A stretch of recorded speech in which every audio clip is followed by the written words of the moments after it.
Imagine a city at night. All the lights are on, shops are open, factories hum quietly, trains move, food is being cooked somewhere you can't see. Now imagine that same city tomorrow morning. Nothing is broken, no disaster, no war, no collapse.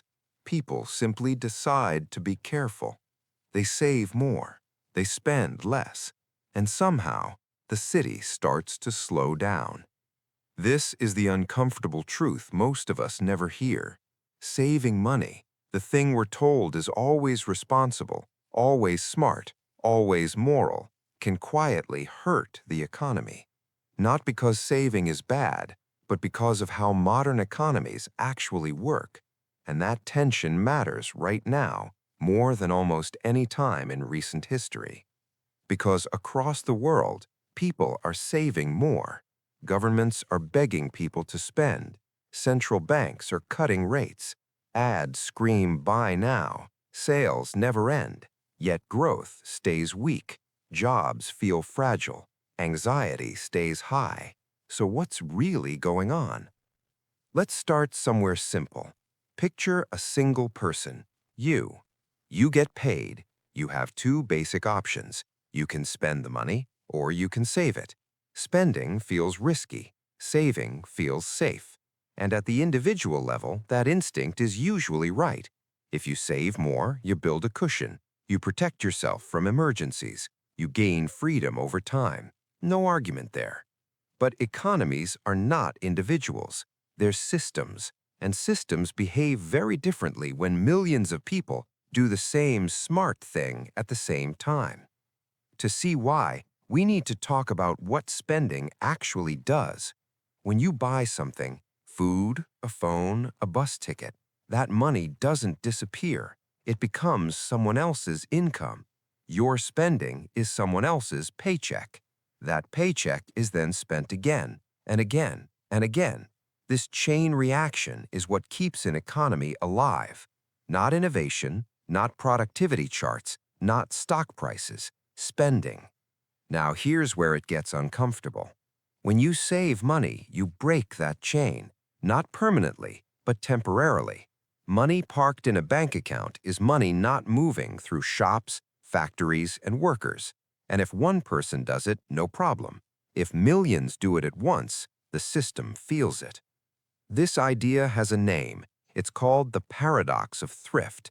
It sounds academic, but the idea is brutally simple. What's good for one person can be bad for everyone. Because when everyone saves more at the same time, total spending falls. When spending falls, businesses earn less. When businesses earn less, they cut costs. First overtime, then hiring, then jobs, which makes people even more afraid. So they save even more. The loop feeds itself. This isn't theory. We've seen it play out during recessions, during crises, after shocks, and especially after fear enters the system. Think back to moments when the world felt uncertain. People didn't stop working overnight. They stopped spending. Restaurants emptied. Travel collapsed. Big purchases were delayed just in case. And governments stepped in with stimulus checks, subsidies, and emergency spending. Not because they love debt, but because without spending, the system stalls. Here's the irony.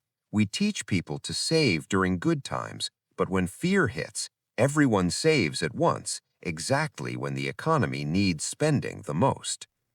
Now, let's zoom in on the math because this is where the hidden mechanism lives. In many economies, consumer spending makes up around 60 to 70% of total economic activity. That means growth depends heavily on people opening their wallets. If spending drops by even a few percentage points, the ripple effects are large. A small pullback doesn't cause a small slowdown. It causes layoffs, then weaker demand, then lower investment.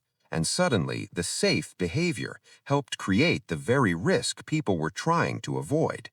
This is why central banks panic when savings spike. They don't hate responsibility. They fear stagnation, because high savings usually signal fear, and fear is contagious. Now here's where things get even stranger. You might think, but saved money gets invested, right? Banks lend it out. Markets use it. Sometimes, but not always. When fear is high, banks become cautious. Borrowers hesitate. Businesses delay expansion, so savings pile up. You end up with something that looks safe, but behaves like a dam. Money exists, but it doesn't flow. Japan learned this lesson the hard way. For decades, Japanese households saved heavily. The country had enormous pools of capital, but weak demand. The result was slow growth, low inflation, and an economy stuck in neutral for years. Not poor, not collapsed, just stalled. Europe faced a similar issue after the financial crisis. Austerity encouraged saving and cut spending at the worst possible time. Growth lagged. Unemployment stayed high. The math was neat. The reality was brutal. Meanwhile, countries that spent aggressively recovered faster, not because they were more virtuous, but because they kept money moving. Now, let's talk about the hype. We're constantly told that saving is the foundation of prosperity. Personal finance influencers say it, governments say it, schools teach it. And again, for individuals, it's mostly true. But when that message is scaled up without context, it becomes dangerous because it ignores timing. Saving during an economic boom is different from saving during a slowdown. In good times, saving prepares you for the future. In bad times, mass saving deepens the pain. This is the part no one likes to say out loud. An economy sometimes needs people to spend money they don't strictly need to spend. Not recklessly, not blindly, but enough to keep the system alive. That's why governments run deficits during downturns. They become the spender of last resort. They step in when households pull back. And this leads to another irony. People complain about government debt, yet that debt often exists because people are saving too much.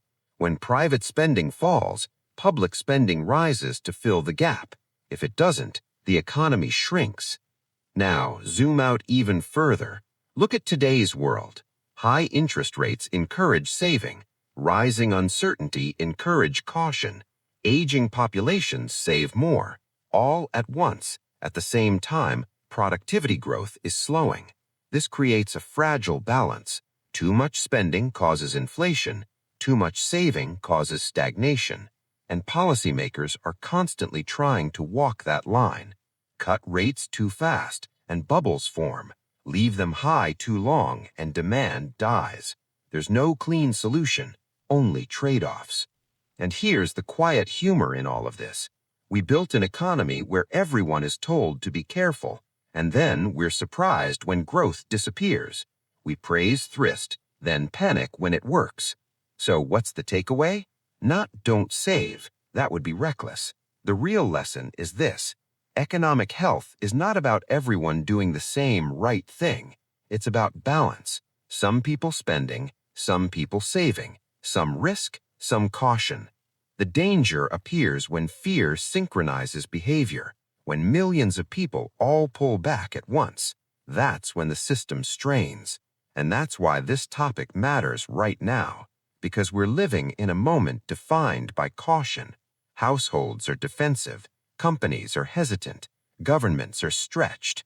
Everyone is waiting, waiting for clarity, waiting for stability, waiting for someone else to move first.